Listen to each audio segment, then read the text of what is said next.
Hello दोस्तों आप सब जानते हैं कि जो भी किसान हैं, खेती करते हैं लोग, घरों में, आंगन में, बालकनी में, छत पर, गमलों में पौधे लगाते हैं तो गोबर की खाद ज़रूर डालते हैं। आज हम आपको यही बताएंगे कि गोबर की खाद को इस्तेमाल करना कैसे चाहिए। तो गोबर की खाद को कैसे इस्तेमाल करें और उसे कैसे बनाएं और उसे कैसे डालना चाहिए, इन सब का सही सही तरीका हम आज आपको बताएंगे। तो जैसे कि आज हम आपको बताएंगे कि गोबर कैसे इस्तेमाल करें। जैसे कि जो भी लोग घरों में, बालकनी में, छत पर, आंगन में पौधे उगाते हैं, उनको ध्यान देना चाहिए कि कौन सा गोबर और किस समय और कितना पौधों में डालना चाहिए। पहली बात दोस्तों कि यदि गोबर गाय का हो तो बहुत अच्छा होता है। क्यों अच्छा होता है गाय का गोबर? क्योंकि गाय का गोबर भैंस के गोबर से हल्का होता है। जैसे अगर आप छत पे प्लांट लगा रहे हो, छत पे अगर आप प्लांट लगा रहे हो तो छत पे ज़्यादा वजन नहीं रखना चाहिए। और आपके गमलों का वजन है, हमने एक वीडियो आपको दिया है कि छत पे अगर आप गार्डनिंग कर रहे हो तो उसकी मिट्टी कैसे तैयार करें, गमले के अंदर जो मटेरियल है वो कैसे तैयार करें, आप देख सकते हैं। फिर भी अगर छत पे गमलों में अगर गोबर डालना है, अगर गाय का गोबर है तो भैंस के गोबर से अच्छा होता है। क्यों अच्छा होता है? इसका कारण यही है कि गाय का गोबर हल्का होता है। भैंस के गोबर से गाय का गोबर हल्का होता है, कम न्यूट्रिशन भी होता है। वो धीरे धीरे लंबे समय तक पौधे की देखभाल करता है। यदि आप ज़मीन में गमले रखे हो घर के सामने या खेत में आप खेती कर रहे हो तो गाय भैंस का गोबर ज़्यादा अच्छा होता है। अब दूसरी बात हम आपको बता रहे हैं कि पूरी तरह से सड़ा या 1 साल पुराना होना चाहिए। गोबर कभी तुरंत का गोबर खेत में, गमले में या किसी भी पौधे में इस्तेमाल नहीं करना चाहिए। एक कम से कम 1 साल पुराना होना चाहिए, जिसे आपने सुना होगा, लोग कहते हैं डीकम्पोस्ट गोबर, डीकम्पोस्ट खाद। तो अगर आप ताज़ा गोबर इस्तेमाल करेंगे तो नुकसान क्या होगा वो हम आपको बता रहे हैं।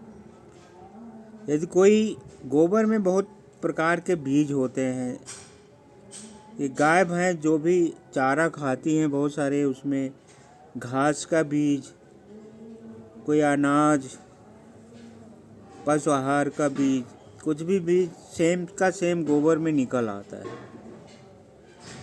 तो यदि कोई बीज होता है तो 1 साल पुराना अगर गोबर है तो बीज सड़ के नष्ट हो जाता है। और दूसरी बात दोस्तों कि गोबर में मिसाइन जो होती गैस होती है, आपने सुना होगा ना, इनके घर में गोबर गैस है। हर गोबर में गैस होती है। अगर आप ताज़ा गोबर पौधों में डालोगे तो उसकी जो गैस होती है वो पौधों की जड़ को नष्ट कर देगा। समझ रहे हैं? तो आप कभी भी ताज़ा गोबर ना डालें, नष्ट कर देता है। नया गोबर प्लांट को नष्ट कर देता है। और तीसरी बात है दोस्तों कि किस मात्रा में इस्तेमाल करें। तो गमले में, आप गमले की बात बता रहा हूँ। अगर आप गोबर गमले में इस्तेमाल करना चाहते हो तो गमले में जितना भी मटेरियल आ रहा है उसमें 50% से ज़्यादा गोबर ना लें, अगर आप 40-30 लेंगे तो भी बहुत अच्छा रहेगा, क्योंकि वो ज़्यादा गोबर होने से उसमें थोड़ा बहुत गर्मी आती है, बर्न होने का डर रहता है। तो इसके लिए 50% से ज़्यादा ना लें, उसमें से कम हो सकता है, ज़्यादा नहीं होना चाहिए। और दोस्तों, हम आपको बताएंगे कि और एक बात कि गोबर में पूरी तरह से चूरा होना चाहिए। जैसे गोबर अगर आप ले रहे हैं, उसमें बड़े बड़े पीस हैं, बड़े बड़े ढेला जैसे हैं, तो उसे आप पाउडर बना दें। नहीं बन रहा तो उसे आप अलग कर लें। हम आपको बताएंगे वो किस काम आएगा। लेकिन जैसे कि हम आपको दिखा रहे हैं, यहाँ गोबर रखे हुए हैं,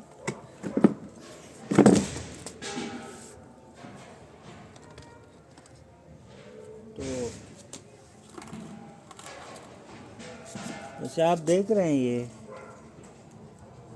ये पाउडर इस तरीके से जैसे हम ला के दिखाते हैं, ये देखिए ऐसा होना चाहिए।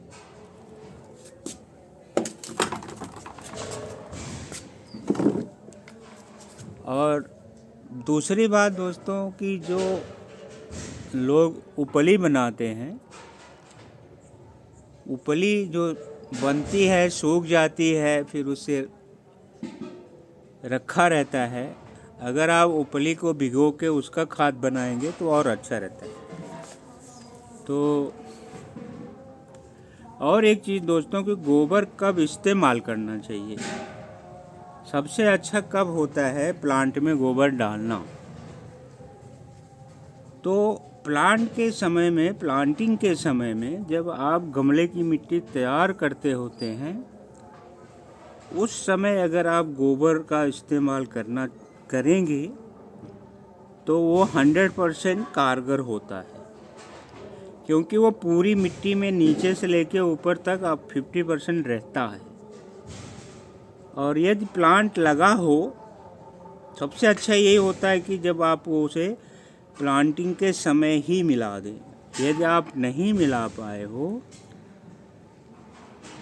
तो 50% फ़ायदा पहुंचाता है कि यदि प्लांट लगा हो और थोड़ी सी उसकी गुड़ाई करो, गुड़ाई करके ऊपर एक लेयर डालकर फिर से गुड़ाई करके मिक्स कर दो।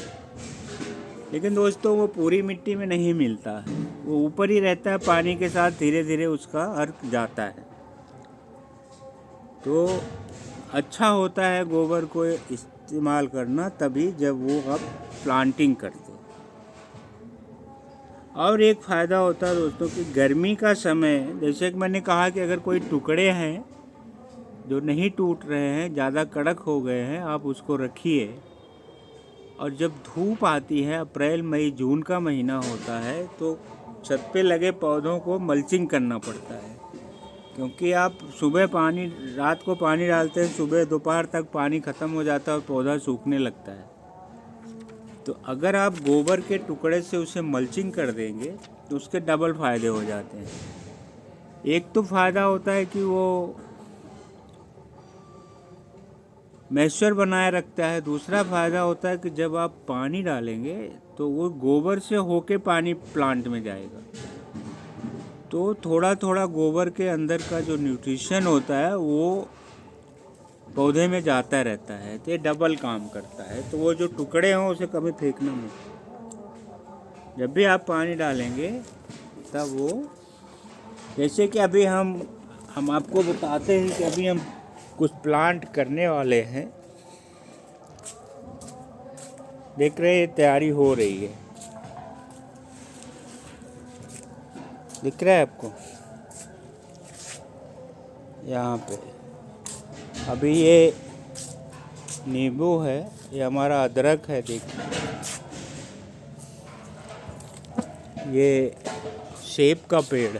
देखिए नए गमले आए हुए हैं ना, आपको दिखाई दे रहा है ना, इसके लिए मिट्टियाँ तैयार हो रही हैं। तो ये जो अब हल्दी सूख रही है, इसकी हार्वेस्टिंग का समय आ गया है। तो इसी समय हम इसमें जो मिलाना है मिला देंगे, तो सबसे बेस्ट टाइम होता है। तो ये तो हो रहा था, तो मैंने कहा आपको बताएं कि ये गोबर कब इस्तेमाल करना चाहिए और कैसा इस्तेमाल करना चाहिए। ठीक है दोस्तों, वही बात दोस्तों, चैनल सब्सक्राइब कराइए, प्लीज़ करिए, और लाइक शेयर करिए, कमेंट बॉक्स में लिखिए आपको हमारे चैनल कैसा लगा। थैंक यू दोस्तों, नमस्कार।